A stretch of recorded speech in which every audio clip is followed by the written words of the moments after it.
بسم اللہ الرحمن الرحیم نحمده ونصلی علی حبیبہ الکریم اما بعد فاعوذ باللہ من الشیطان الرجیم بسم اللہ الرحمن الرحیم ویسارعون فی الخیرات واولئک من الصالحین۔ صدق اللہ العظیم۔ ناظرین، پروگرام ازالہ شبہات میں آپ کی خدمت میں حاضر ہوں۔ مسئلہ بدعت پر گفتگو جاری رہی اور آج اس کا آخری پروگرام بدعت کے حوالے سے میں کر رہا ہوں۔ انشاءاللہ اس کے بعد اللہ تعالیٰ توفیق دے اور رحمت فرمائے تو اس پر گفتگو شروع کریں گے کہ شبہات پیدا کیوں ہوتے ہیں۔ بدعت کے موضوع پر میں نے کافی پہلے شروع کیا اور مختلف حوالے سے اس پر بات ہوئی۔ میں اللہ رب العزت کا کروڑ شکر ادا کرتا ہوں کہ اللہ تعالیٰ نے اپنی رحمت سے یہ توفیق دی کہ میں مسئلہ بدعت کے اوپر طویل گفتگو کروں۔ آج جو کچھ میں نے سارے پروگراموں میں کیا ہے اس کے ہنٹس دے رہا ہوں، اور پروگرام میں ختم بدعت کا جو ہے ابھی میرے خیال میں یہ ختم نہیں ہوا۔ میرا یہ دل چاہتا تھا کہ ابھی کچھ اور پروگرام محدثین کے حوالے سے ہوں، کہ وہ محدثین کہ جنہوں نے نئے کام کیے اور ان کاموں کا مطلب اللہ تعالیٰ کا قرب تھا، اور لوگوں کو انہوں نے اکٹھا کیا، بٹھایا اور وہ کیا، مگر وہ بدعت نہیں بنتے تھے۔ اولیاء کرام نے کیا اور وہ بدعت نہیں بنتے تھے۔ یعنی بدعت صرف نہ ڈرونا اس طرح سے نہیں بن جاتا وہ تو، لیکن چند چیزیں ایسی ہوئیں کہ جن کی وجہ سے کہ میں پروگرام جو ہے میں اس کو دوسرا پروگرام اس کے بعد شروع کر رہا ہوں۔ کافی چیز یہ طے ہو گئی، اس کا طویل پروگرام ہوا ہے۔ ایک تو اس کا مسئلہ یہ ہوا کہ بعض دوست مجھے ہر پروگرام کے بعد یا دوسرے تیسرے پروگرام کے بعد فون کرتے، کوئی چند دو تین دوست ایسے ہیں، وہ کہتے ہیں کہ جب آپ بدعت کا پروگرام کر رہے ہیں، اچھا آج بدعت کا پروگرام ختم ہو گیا کہ نہیں؟ تو میں ان سے پوچھتا کہ آپ اتنی جلدی میں کیوں ہیں، کیوں بدعت کے ٹاپک کو ختم کرانا چاہ رہے ہیں؟ تو وہ کہتے ہیں کہ ہم نے وہ جو کاپی لی تھی نا، وہ کاپی ختم ہو گئی۔ ایک دن ایک دوست سے میں نے کہا میں آپ کو کاپی بھیج دیتا ہوں، تو ابھی مجھے بدعت کا پروگرام جو ہے وہ بھی اور بیان کرنے دیں، کافی عرصے پہلے کی بات ہے۔ تو اس طرح سے بھی ہوتا کہ وہ ایک تو یہ بھی سبب تھا کہ بہت طویل ہو رہا ہے۔ دوسرا سبب اس کا یہ تھا کہ یہ جو میں بار بار کہتا آ رہا ہوں کہ انشاءاللہ شبہات کیوں پیدا ہوتے ہیں، یہ پروگرام توحید اور رد شرک، اس پر انشاءاللہ میں تفصیل سے گفتگو کرنا چاہتا ہوں، اور میں اللہ کے حضور دعا گو ہوں کہ میرا رب، میرا مولا مجھے توفیق دے، بڑی تفصیل سے میں اس پر گفتگو کروں گا۔ تو بہت سے دوستوں کا یہ اصرار، نور ٹی وی پر بہت سے ٹیلی فون بھی آتے ہیں کہ وہ پروگرام توحید اور رد شرک کا کب شروع ہو رہا ہے، تو اس میں چونکہ کافی وقفہ ہو رہا تھا، اس لیے میں نے کہا کہ اچھا اس کو جو ہے نا وہ شروع کر دیتے ہیں۔ میں مانچسٹر میں ایک دن گیا، تو مانچسٹر ٹرین اسٹیشن پر تھا، میں ٹرین پر گیا، تو جب اسٹیشن پر اترا تو دو نوجوان تھے، بچی ایک اور ایک بچہ تھا، وہ دونوں میری طرف آئے۔ تو انہوں نے مجھے دیکھا، پروگرام دیکھتے تھے، تو وہ مذہبی نہیں تھے، یعنی مذہبی کا مطلب یہ ہے کہ انہوں نے وہ کوئی جبہ پہنا ہو، جبہ لڑکے نے پہنا ہو یا اس بچی نے جبہ پہنا ہو، اس طرح سے نہیں تھا۔ وہ دیکھنے میں بڑے غیر مذہبی ایک دنیا دار سے لوگ نظر آ رہے تھے۔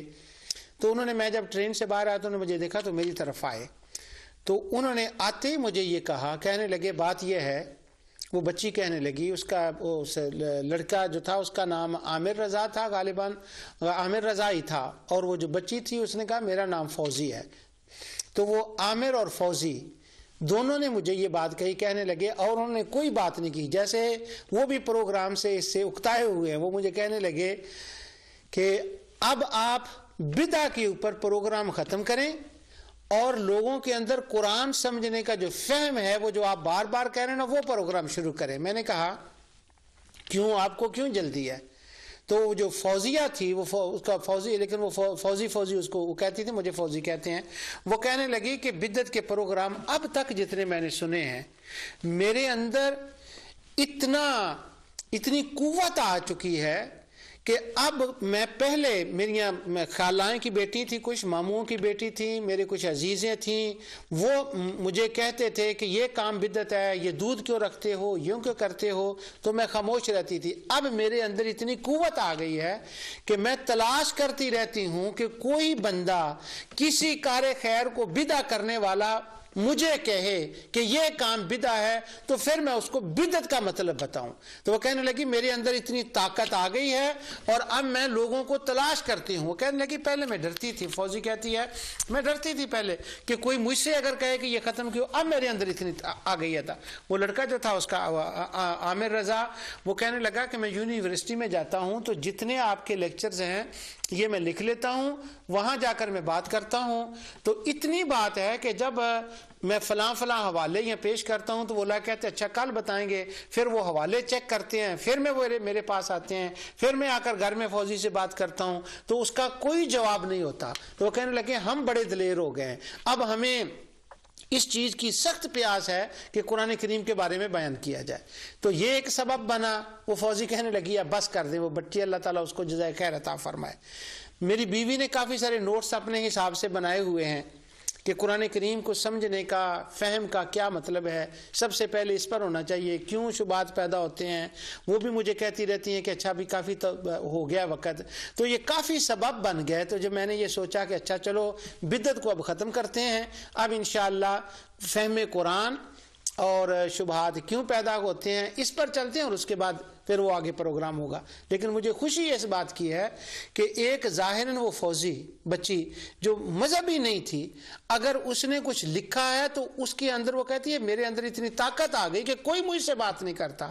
تو اگر کوئی مذہبی بندے نے کسی نے توجہ کی ہوگی تو میں اللہ تعالیٰ کی رحمت کی امید کرتا ہوں کہ اس کے بعد بھی کافی مواد آ گیا ہوگا، اور اگر کچھ نہیں تو گنیت الطالبین تو کہیں گئی نہیں۔ گنیت الطالبین کے اندر ہی اتنا مواد میں نے بتا دیا، میں نے کیا بتانا تھا وہ ہے، اہل علم تو پہلے ہی جانتے ہیں۔ تو اس لیے میں اس کے انشاءاللہ اس کو ختم کر رہا ہوں۔ آج یہ آخری پروگرام ہوگا۔ میں نے اس کے اندر جو چیزیں آپ کے سامنے رکھی ہیں وہ یہ تھا کہ عام طور پر بدعت کے لفظ سے لوگوں کو ڈرایا جاتا ہے، بس بدعت کہہ دیا تو بھگا دیا بندے کو۔ جیسے کہ وہ بچے کو ماں کہتی ہے نا وہ سانپ آ گیا، وہ کالا آ گیا، وہ فلاں آ گیا، وہ فلاں آ گیا، تو بدعت۔ اور وہ بدعت کو ایک منحوس لفظ، دنیا کا بدترین لفظ کہا جاتا ہے، سمجھا جاتا ہے، بتایا جاتا ہے۔ یعنی بدعت لفظ کہہ دیا تو سمجھے کہ قتل ہو گیا، ختم ہو گئی بات۔ اتنا خطرناک لفظ اس کو بتا دیا۔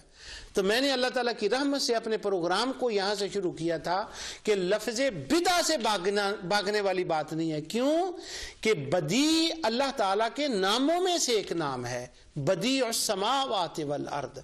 اس نے زمین و آسمان کی ایجاد کی، اس نے شروع کیا، پہلے کچھ نہ تھا، اس نے پیدا کیا۔ تو بدعت کا ایجاد جو المبدع اللہ تعالیٰ کا نام ہے، تو اس لیے اس لفظ سے بھاگنا نہیں چاہیے۔ لفظوں کے قرآن کریم میں کتنے الفاظ ہیں، ان کے ڈبل میننگ ہوتے ہیں۔ عمل صالحہ اور امر غیر صالحہ دونوں ہیں۔ یعنی عمل جب لفظ بولیں گے تو پھر عمل لفظ کو نہیں صرف دیکھیں گے، اس کے ساتھ اس کی اضافت کو دیکھیں گے، یہ صالحہ یا غیر صالحہ، یہ حسنہ ہے یا سیئہ ہے، عمل حسنہ اور عمل سیئہ۔ اسی طرح جب بدعت کو دیکھیں گے تو پھر اس کے ساتھ وہ دیکھیں گے حسنہ ہے یا سیئہ، یہ ڈراؤنا لفظ نہیں ہے۔ اللہ تعالیٰ کی رحمت میں نے اس پر کافی تفصیل سے بات کی۔ اس کے بعد میں نے اس پر بہت زور دیا کہ بدعت 2-3 قسم کی ہوتی ہے، کئی قسمیں، 5 قسم کی میں نے آپ کو بتائی، امام نووی سے، جال حق سے، ابن حجر اسقلانی سے، نیر الاوطار شوکانی سے۔ ایک بدعت وہ ہے کہ جو اعتقاد کے اندر کفر یا شرکیہ بدعت ہوتی ہے، اور وہ عقائد میں بدعت ہے، اور وہ مشرکین نے کی، مرتدین نے کی، اور وہ یہود و نصارہ نے بدعتیں کی، وہ مشرکین مکہ نے وہ بدعتیں کی کہ اللہ تعالیٰ وحدہ لا شریک ہے، اس کے شریک بنا دیے، کعبے کے اندر بت رکھ دیے نعوذ باللہ، منا عرفات کے اندر بدعتیں کی، ننگے طواف کرنا شروع کر دیا. یہ وہ دین ابراہیمی کے اندر بدعات تھی جو عقائد میں بھی تھی اور اعمال میں بھی تھی، وہ کفریہ، وہ بدعتیں تھیں. اور گمراہی میں بہت سی بدعتیں انہوں نے کر دی. تو گمراہی میں بدعتیں، اب جو نبی کریم صلی اللہ علیہ وسلم کی امت ہے، اللہ تعالیٰ نے اس امت کو اس سے محفوظ رکھا ہے. کم ہوتا ہے ایسا کہ کوئی مرتد ہو اور اسلام کے اندر کوئی ایسی بات کر دے کہ جو وہ لوگ اس کو ماننے لگے، بہت کم ہے. کہ کوئی نبی نیا بنا لے تو وہ کم ہوتا ہے، لیکن پوری امت اس کے مخالف ہوتی ہے الحمدللہ. تو اس طرح سے اعمال جو ہیں وہ بھی حسنہ بھی ہوتے ہیں اور حرام بھی ہوتے ہیں. ایک عمل برا بھی ہو سکتا ہے اور اچھا بھی ہو سکتا ہے. لہذا اس کو دیکھنا چاہیے کہ وہ عمل کی شرعی حیثیت کیا ہے، اور کیا وہ قرآن سے سنت سے ٹکراتا تو نہیں ہے، وہ شرعیہ ہے یا لغویہ ہے. حافظ ابن تیمیہ کی زبان میں بول رہا ہوں، اور سیدنا فاروق اعظم رضی اللہ تعالیٰ کی زبان بول لوں تو وہ سیئہ ہے یا حسنہ ہے، اچھا ہے یا برا ہے. امت محمدیہ کے اندر جو بدعتیں آئی ہیں، پہلے میں یہ بات کلیئر کر دوں کہ جتنی احادیث ہیں کل بدعت دلالہ کل دلالت فی النار، وہ جتنی احادیث ہیں وہ بدع اعتقادیہ کا رد کرتی ہیں. لعنت اللہ والملائکۃ والناس اجمعین، کہ جو بدعت کرتا ہے اس کا عمل کچھ قبول نہیں ہوتا، خدا کے رسول کی اس پر لعنت ہو. ان کا تعلق بدعت اعتقادیہ سے ہے، وہ گمراہی والے کاموں سے ہے. ان کا تعلق جمعرات کے دن گھر میں بیٹھ کر اللہ کے حضور دعا کرنے کا وہ بدعت نہیں ہے، وہ اس کے ساتھ تعلق نہیں ہے، وہ ختم قرآن کی بدعت نہیں ہے. ہاں، جو بدع گمراہی ہیں وہ کیا ہے، اس پر میں نے بڑی تفصیل سے بیان کیا. اس سے مطابق خوارج کی بدعتیں ہیں، سبائیوں کی بدعتیں ہیں، جو غلط خیالات ہیں وہ بدعتیں اس سے مراد ہیں. محدثین ان کو کہتے ہیں کہ وہ بدعتیں ہیں، وہ بدعتی ہے اور ان کو گمراہ. میں نے اس کے اوپر ایک بیان کیا تھا.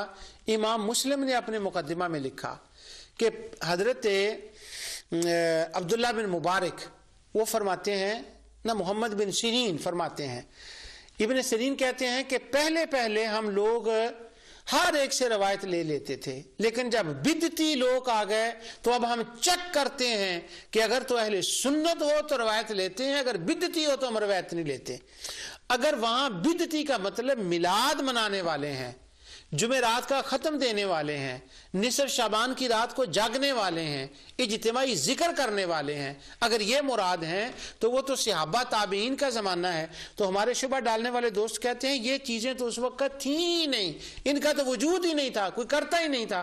تو جب یہ کوئی کرتا نہیں تھا تو پھر سے چنا یہ ہے کہ ابن سیرین کن کو بدعتی کہہ رہے ہیں، کون تھے وہ جو بدعتی لوگ تھے. تو خود امام مسلم نے مقدمے کے اندر اس کی وضاحت کی. وہ مقدمہ میں نے سارا پڑھ کر آپ کو سنایا تھا. اس سے مطابق خوارج اور روافض ہیں ان کو بدعتی کہا گیا ہے، جنہوں نے مسلمانوں کو اس طرح سے کہا. اس کے بعد میں نے اللہ تعالیٰ کی رحمت اور اس کی توفیق سے اس پر مکمل بحث کی کہ جب بدعت کا مسئلہ بیان کیا جاتا ہے تو لوگ بدعہ کو ایک خاص زمانے کے ساتھ ختم کر دیتے ہیں. وہ کہتے ہیں بدعہ کا لفظ یہ ہے کہ جو کام صحابہ کے زمانے میں نہ ہوا ہو. تو میں نے قرآن کی آیات سے، احادیث سے، محدثین کے اقوال سے یہ بات اللہ کی رحمت اور توفیق سے ثابت کی. لفظ بدعہ نبی کریم صلی اللہ علیہ وسلم کے زمانے آنے تشریف لانے سے پہلے بھی تھا.